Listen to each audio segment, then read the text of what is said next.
Thank you all for coming. I'm excited to be here and talk to you today. My name is Grant Acosta. I work for an organization called the Brandywine Conservancy. We are based in Chaddsford, Pennsylvania, right near the Arc of Delaware. A lot of our work is in both states. I got to meet Jenny based on some bi-state work that we were doing. My organization, the Brandywine Conservancy, is actually a land trust and a museum of art. We were started with a dual mission. Largely started around the Wyeth family of artists, which is famous for the Brandywine Valley. So we have a dual mission of art and environment. I'm on the environment side, thankfully. We just recently celebrated our 50th anniversary 2 years ago. We have over 483 easements, over 64,000 acres. We have a great mission statement, talks about land, water, all those special things that all mission statements have to say. We were started based on the idea that to improve the water quality, we have to work with the land. And in this area of Pennsylvania, there was rapid development even happening then.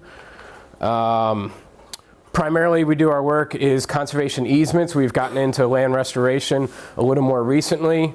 For those who don't know, conservation easement is a legal document that runs with the land and binds it in perpetuity, which means it travels with that deed, and all subsequent landowners are bound by certain things in that easement that may be written to protect natural resources. Most often they are used to restrict the amount of development that can happen on a property and the type of development so that you can't have industrial, commercial. Largely it's to keep it residential. It's used throughout the nation. We are an accredited land trust. There's an umbrella organization that works with us and Washington, D.C., there's a lot of legal and tax law that goes into this because it is, you can take benefits from the IRS. So it's why do people do it? Protect the family land. So oftentimes it's a legacy and passion reason why this is done. But we also have financial reasons. The tax deduction you can take, often for annual real estate taxes, it can lower your tax restriction, and in our areas, in certain areas where land is valuable, you can actually be paid for the development of restricting your land with a conservation easement. That's done with an appraisal, so it is based on the highest and best use for that land. You know, in our areas that we work, we see everything from $5,000 an acre to $30,000 an acre is what the landowners will get paid for their easements. So it's important stuff that we do.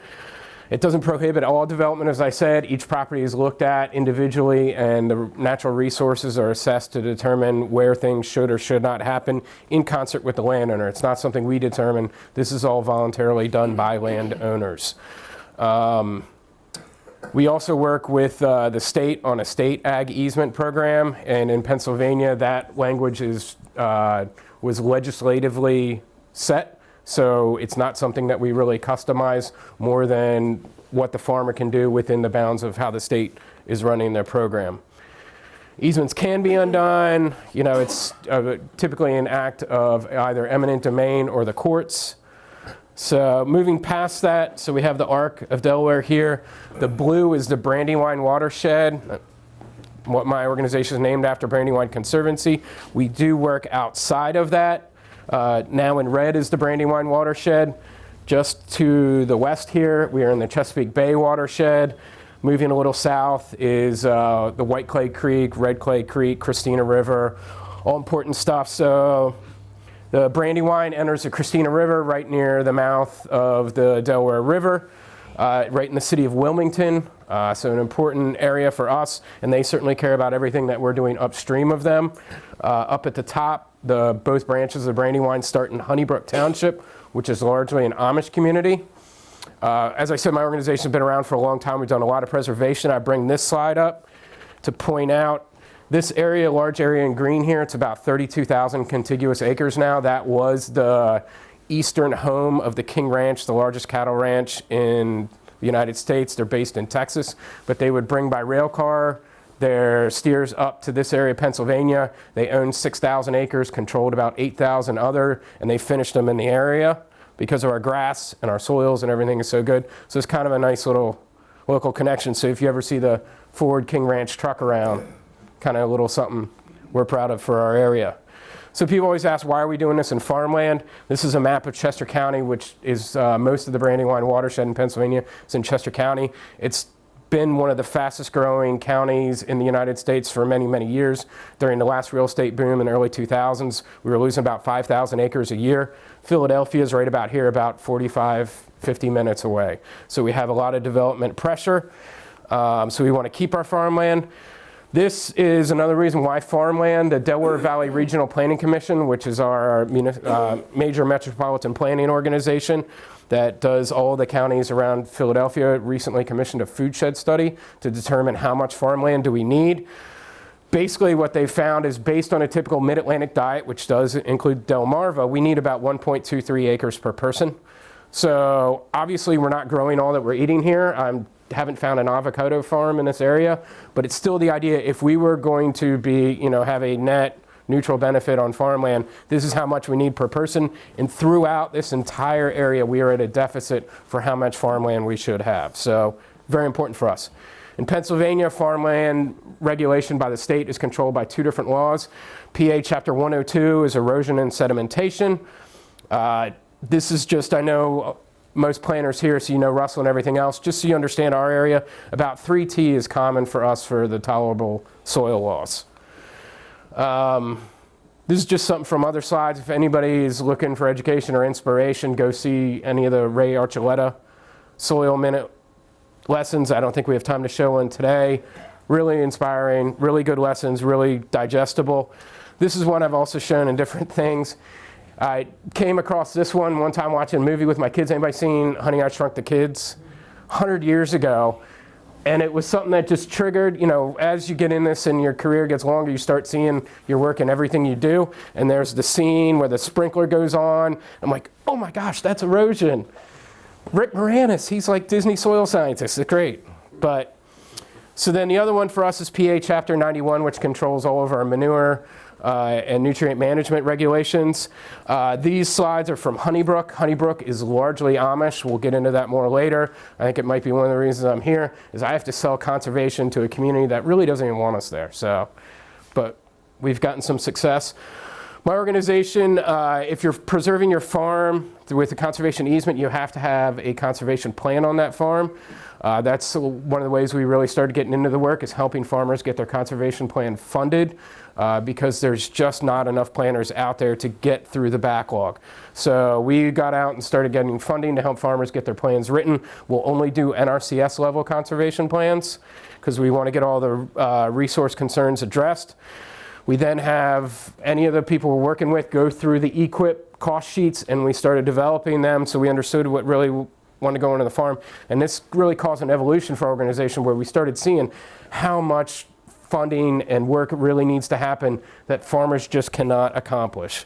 So we started if we funded the conservation plan through that partnership with the landowner, we then started capturing all that data on all the practices that need to be done, and started putting them into different spreadsheets and ways that we can manage, and started sending them out to National Fish and Wildlife Foundation, other funders. We've gotten really successful in getting funding to help farmers implement these practices.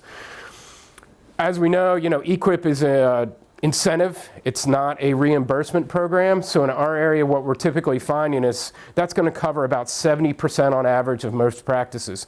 So we found a niche where we go in and we try to get that other 30% so we can do 100% cost share for farmers for these practices. Most of the farms in our area are row crop and dairy. If you know anything about dairy, their margin is, they're losing money every time the milk truck leaves their farm, basically, in our area. So we do work with all of our conservation partners, NRCS, our local conservation district. We've also found the need that we help keep our private consultants with a healthy, robust workload, because, as I said, there's just not enough work, or not enough people for the backlog to get the work done, and based on the funding that really there's an interest in getting it done in the area. So we fund everything that you could see on an NRCS conservation plan. As I mentioned, dairy is big in our area. We help fund a lot of dairy waste storage structures. I think in the last 5 years, we've helped fund 14 of them. Everything towards 6 months of storage. That's not a law in Pennsylvania, but it's the standard we shoot for, and we're trying to help our farmers get ahead of the curve. Also equine. We have a lot of horses in our area, so we're also building equine storage structures. Grass waterways, stream crossings are big in our area. Pennsylvania has the second most number of stream miles next to Alaska. Most of our area, we cannot go anywhere without finding a stream. As I mentioned, one of our top areas we work is Honeybrook, Sweetwater, Honeybrook. It's every farm we are on. A lot of them, would have had wetlands, but they've been converted. Just some of our other work. This is one, as I mentioned, horses are big in our area. We were working with a farmer. They had a deed restriction on their farm that said anything on their farm still has to allow access for one of the local fox hunting groups. So horse jump, we had to build that. We had to get approval from the fox hunting community. It's one of those things that NRCS, the district, couldn't get funding to help. We went and got funding to help build that, otherwise this project would not have happened. So we have a good partnership that our local government partners know we can fill a lot of those niche funding scenarios that's just not going to fit into a traditional program. Waste transfer is big for us. This is one of the things where every time we're working with a farmer, we know that that family farm is a business. I can't help them increase their bottom line, but if I can make them more efficient, they can spend more time doing things that's actually going to make them money, and they're going to be more apt to adopt additional conservation practices. Trees in our area, it's a huge effort to restore all of our riparian buffers. We've planted about 60,000 of them. I don't think I necessarily need to talk about them here. Trees, one of the cool things about them as a practice is any other practice we put on a farm, whether it's one of those waste storage structures, it's concrete and steel, that's a depreciating asset from day one. The day that's built, that is going to start losing value. A tree is only going to increase in value from the day after it's planted. Honeybrook, as I mentioned, 25 square miles, 80% controlled by Amish. We are in the Piedmont, so it is rolling hills, streams everywhere.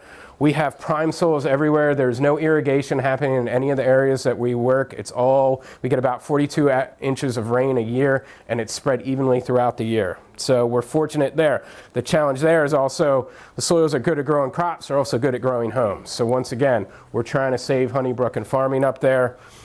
Primarily Amish.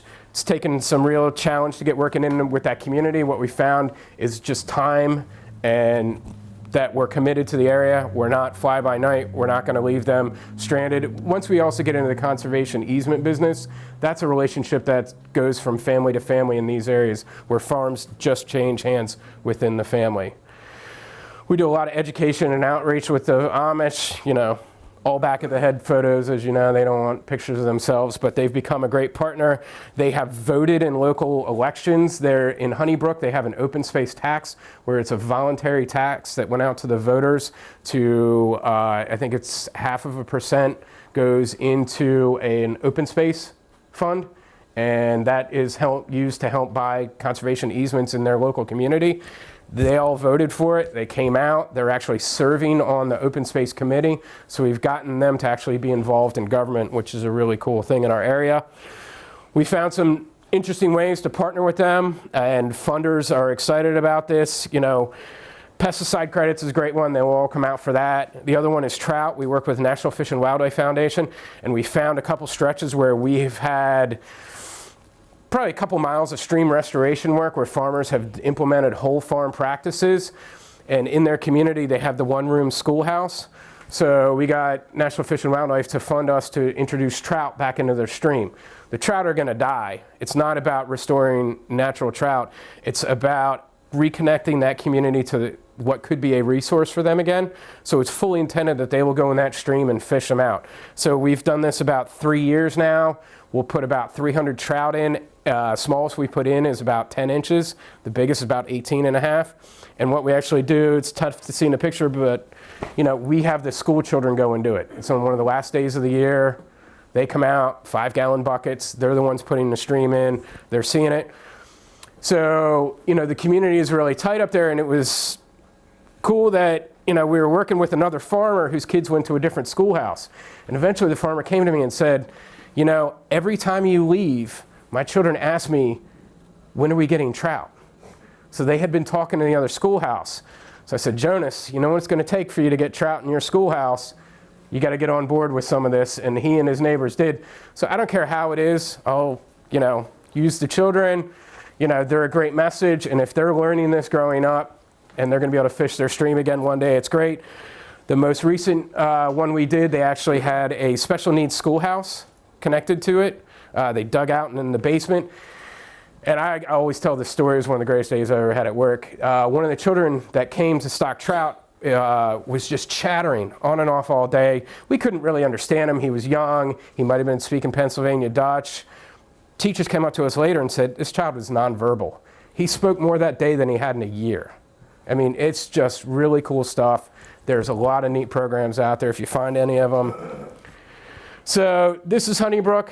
Back in 2008, when we largely started our work up here, all of the colored are where something has been preserved. It was about 6% then. Most of it was actually around a flood control structure owned by the Fish and Boat Commission. We fast forwarded 2019, it's now over 31% preserved. Farming is going to stay in this community. We don't need to worry about our headwaters becoming developed. So once again, the colors are places where we have preservation. The stars on it are farmers where we are doing conservation work with them. So we've had a really successful program. When you sit at a kitchen table with a family member and go through finances and work on mortgages, and you need to talk about those things prior to preserving a farm, you get a really intense and special relationship when you learn that intimate of a detail about a family's life.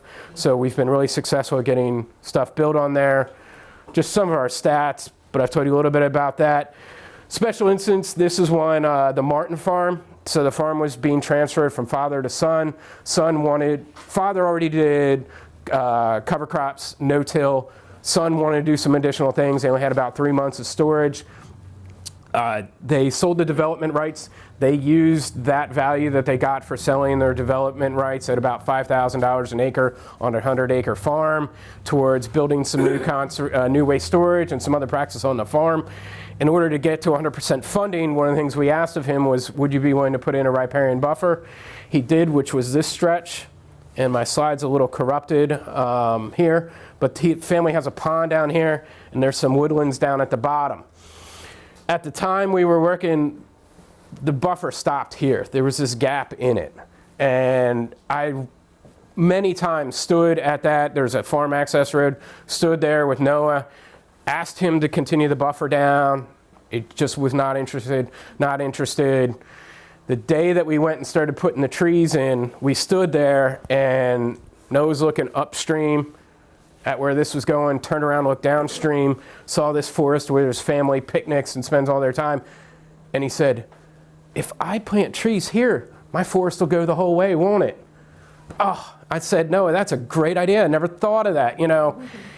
I stood there and said that message to him 5 or 6 times. But it took the landowner seeing it and being there. It's one of the things that I think is anytime you can be there on the farm, especially when practices are going in, be there and spend time. It can be an anxious, nerve-wracking time for them. A lot of our funding we go after, we like to do in our program, we call it being embedded with the farmer. So we'll get funding to cover our salary and our time and coworkers of mine. So even if NRCS, Conservation District, is the TA provider on that farm, we'll be there doing whatever we can. If I need to call and help him get extra bids, we will. Some farmers don't want our help. We just show up as they want. Others, we're there almost as a general contractor on the farm. We know farmers do not have time for all these things. You know, if you're really looking at a robust whole farm practice, you know, you're looking at engineering tech support, you're getting surveys, you have to do bids. There's a chance that you're going to talk to 12 different people throughout the course of these projects. So we found if a farmer just has that one name, that one face, that person who can come out and just answer questions, some of it is just expectation management and handholding, but we found it really helps us get work done. This is the same farm, as we're working with it, you know, the stream outlets here on his farm, this pipe coming out onto his farm, he's getting dinged on, you know, the public perception that he's causing water quality problems downstream. These are municipal stormwater drop boxes. There are 10 of them along the length of that road. So he's really being challenged by addressing water quality from everybody else. We all live downstream of something, but this was a challenge there. We actually worked with the municipality on their stormwater permit that they have to, and they are kicking in funding to help on this farmer now. So getting this now Amish farmer to also accept government funding was a big significant step. And this, just talking a little bit more about some of our stormwater work now in this Honeybrook Township. Conservation funding, as I mentioned, is, first and foremost to getting this work done. We use all the same programs that much of you do. For our state, we do have some additional things. We have one called PennVest. PennVest is our Pennsylvania Infrastructure and Investment Authority. It's a revolving fund. I was looking it up, and I guess Delaware has something similar with the Water Pollution Control Program. So, if that's a non-traditional funding source, they're always worth looking into. As I mentioned, in Honeybrook, we have the open space tax. We're fortunate in Pennsylvania that in Chester County, a lot of our municipalities have all accepted this program. We're a Commonwealth, so it's a little bit different with our little townships and boroughs, but a lot of them have kicked in funding now, and they will help fund conservation programs. City of Wilmington, being downstream, in 2010, they did a source water protection plan and found that they can save $250 for every dollar invested in Honeybrook to keep farmers on the ground rather than having quantity issues with development competing for their water, and quality rather than having to build a new water treatment plant. Conservation funding, looking for partners. Even as a nonprofit, I partner with government, but I also partner with other nonprofits. We have a lot of them in our area that we've been able to have a lot of success with. Here's a really neat one where it's another Pennsylvania-Delaware partnership. It's one of the ways I got involved with Jenny. She was a consultant for developing a revolving water fund where downstream water quality users would pay for upstream investment. So this was based on working with University of Delaware and Newark, investing in Pennsylvania and City of Wilmington, increasing their investment for water quality. One of the, getting into some of the lessons learned for us was always respect the process. I know with NRCS, everything's protected by 1619 agreements. We always go out and get these forms from farmers. We've had a great success with talking to our government partners as long as we respect their process they have to go through, which is in place to help farmers. What is that? Is that a special agreement? It's a record release so that NRCS and Conservation District will talk to us. Okay, so that's not like individual parking, because that's one of our major hurdles is we don't have specific data on these projects implemented. The districts have it. Yeah. So it's the standard in our area, so I would explore it with your local partners. If you can get the farmers to sign this, it's a release, and they can sign it for anything from certain records you can have files to or anything in their file. Often we're using it for conservation plan, or if they signed like an EQIP contract, then we can have access to the EQIP contract, which really helps us with our conservation accounting, which unfortunately is part of all of our, takes up a lot of our time. How do you get the farmers to be relaxed with that? I don't have a problem. If they know, we've typically gotten to a conversation with them, and we are so embedded in that community that they're looking for our help. They call us now to have the, Amish calling us looking for help. People aren't, we explain what the form is and that it's there to protect them. I explain to them I'm not a regulator, so whatever I learn about their farm, if we get a little further down the road and they're like, look, this isn't what I wanted, we go away. So it's really a non-confrontational thing with the farmers. There's no problem with them having the ability to release the records then? No, it has not been a problem.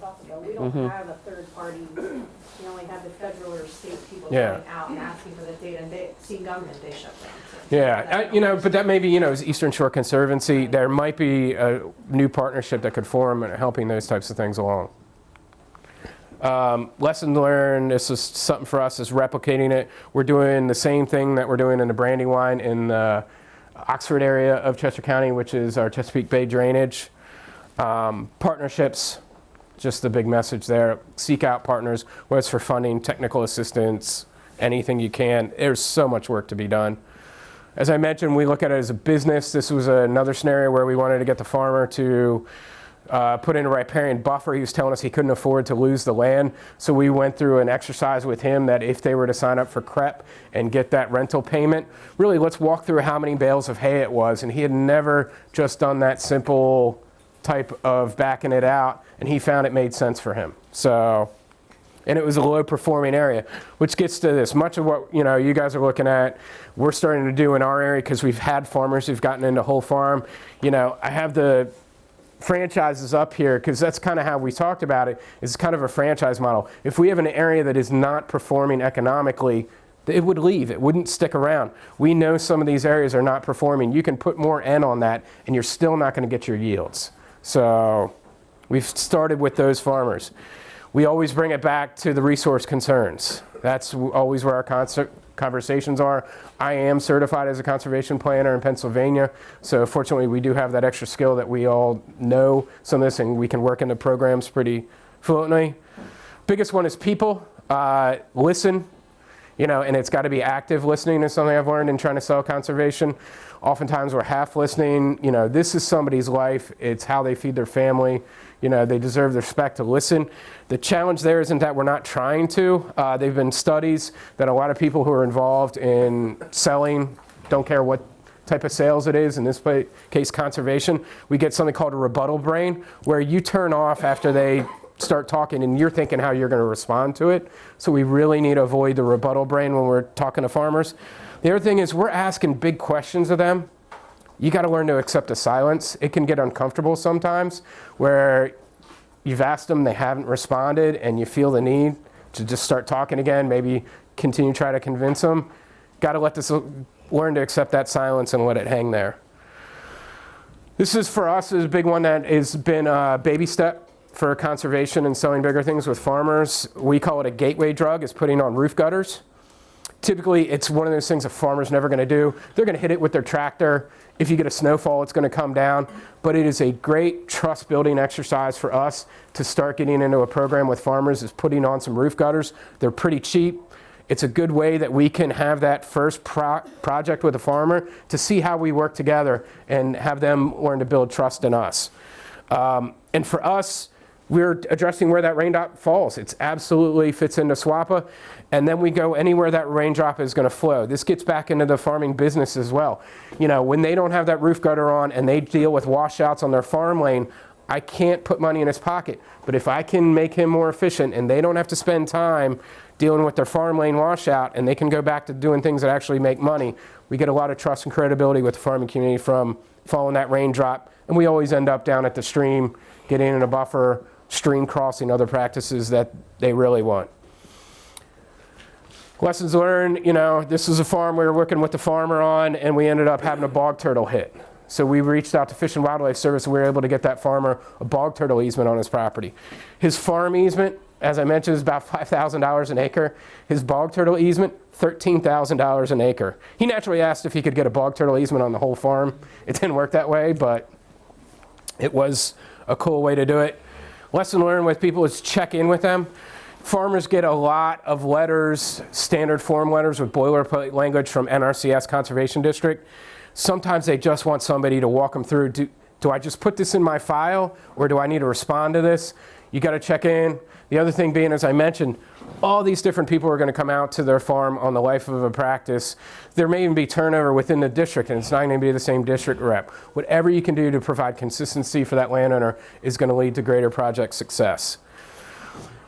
This is one where we started doing an area where we were planting buffers. We went out and paid to get some of these signs up. We planted trees for clean water, easy message, has our logo on it. That's not what it's about. This one we used people's pride and ego, and farmers started seeing other farmers with that sign saying, how do I get that sign? It was a little bit of an ego thing that they wanted one of those signs out in their yard. So it's not going to work in every community, but some it does. Recognizing farmers in seasons, working with farmers, that's important. But there's other seasons to life. Do they have family events coming up? Some of these projects may take 2 years from the time you first walk on a farm. We all think where we were 2 years ago. There have been a death in the family, birth in the family. Recognize the seasons of life, not just in farming and agronomic practices. This was one I, just found, which is, kind of my philosophy whenever I go out on a farm. I'm the blind dog there. I do all my homework before I go on a farm. I know pretty well, especially we all can with our aerials and data layers and everything else. I let that farmer lead me on. I'm not going to take them where I want to go. We'll end up there. But I always let the farmer, it's their farm, see what's important to them first. And, we'll have time for my stuff later.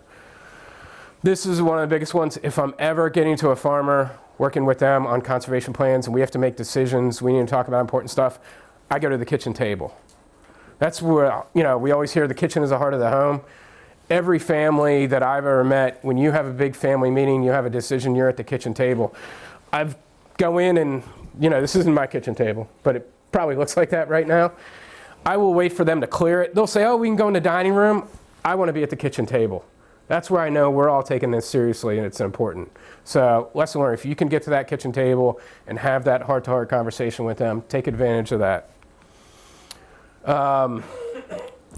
Lesson learned, still sticking with SWAPA, ask the farmer, what are their other interests, We've got a lot of extra conservation work done through their interest in wildlife habitat, whatever the species may be.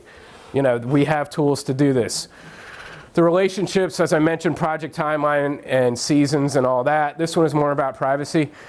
Every farmer that I work with, I probably say it just about every time I work with them. I will not tell them any other farmer that I'm working with, and I will not tell another farmer that I'm working with them. Traditionally, the farmers we're working with find are very conservative, being plain sect and Amish, but I don't think that's too far removed from traditional farming community. But I want them all to know that I trust these private decisions that they're making. I would get, in a short term, a lot more work done if I planted one of those signs out in front of every farm I did. Every time an excavator comes, they put their sign out front. We don't ever do that. We keep it private, and we found that the farmers really respect that. There's enough work going on. I think they get a sense, but they need to know how we trust them. So this is a technology adoption curve. This was actually done by the University of Iowa to study farmers and adoption of new technologies. It's since been studied and found it applies to just about every population with any type of technology. So whether it's smartphones or LiDAR or whatever it is. So the innovators, early adopters, that's where we get a lot of our work done. So it's important to recognize where in this curve you are with the farmer you're working with. Some of those times you'll get invited on, but they may not be one of these who's going to sign up for all the most newest and most innovative practices. That could be an opportunity where you use the rain gutter and your gateway drug to better conservation. This is one we found, when we've worked with those farmers, especially those innovators and early adopters, we've helped them along through everything in our toolbox, and they come to us and say, what's next? So we need to start working on what's next. What we're finding here, this is where we had a blowout from a rainstorm. Our farmers are starting to ask us about durability, resiliency, not necessarily with the farm field. We're seeing that with our farm lanes a lot more, the rainfalls we've been getting. How can we help them address that? That's a great way where I work with NRCS and Conservation District a lot. EQIP all has to be built to their standard. Farmers are asking us if we can help them build to better than what the standard currently is, and we're willing to do that. This is not so much for you guys, but this is one I include in slides when I'm talking to the non-farming community, because farmers get so many fingers pointed at them. So this is a coworker of mine, went up with somebody who had a private pilot's license. This is that Honeybrook area. So I always ask the non-farmers, what month is this? They see that green, because they're not used to looking at this. They're guessing it's April, it's May. This is a forest down here. I point out it's not green. It's devoid of trees. That's our farmers in February. In an Amish community, loaded with cover crops. Farming community is a great partner right now, and they don't get enough credit. So those are kind of my lessons learned, kind of a philosophy that a lot of us at the Conservancy have been using. I did talk about the gutters being a small project, but if we start making these things bigger, selling whole farm, investing time, investing in relationships, we can start getting a lot more done, I think. So, is there any questions? And so you know where I'm coming from. I didn't say it originally. I live on a 40-acre horse and crop farm with my wife in Pennsylvania. I come in a conservation, environmental resource background from Virginia Tech. Transplant to Pennsylvania, but happy to be here and doing some great work. Is there a question? Well, I was going to ask, Yeah. I don't know if it was clear to everyone else, but for all these conservation practices that you do Yeah. and that you assist with, is it only after they have an easement with you? No. You do it? Because, thank you for asking that. It's not a linear process for us. In order to get an easement, there is a ranking procedure that they have to go through. So some farms will find that they don't rank high enough, but it's still a preservation priority for us. So oftentimes we will help them do some conservation projects so that they rank higher, and then they'll be eligible for preservation. because to us, when we talk whole farm, it's not just conservation. We want a financially successful, sustainable farm. We want a farm that's preserved so it won't be lost to development. And we want a farm that's able to implement all the conservation practices that are going to help them be successful. So thank you. Thank you Thank so you. much.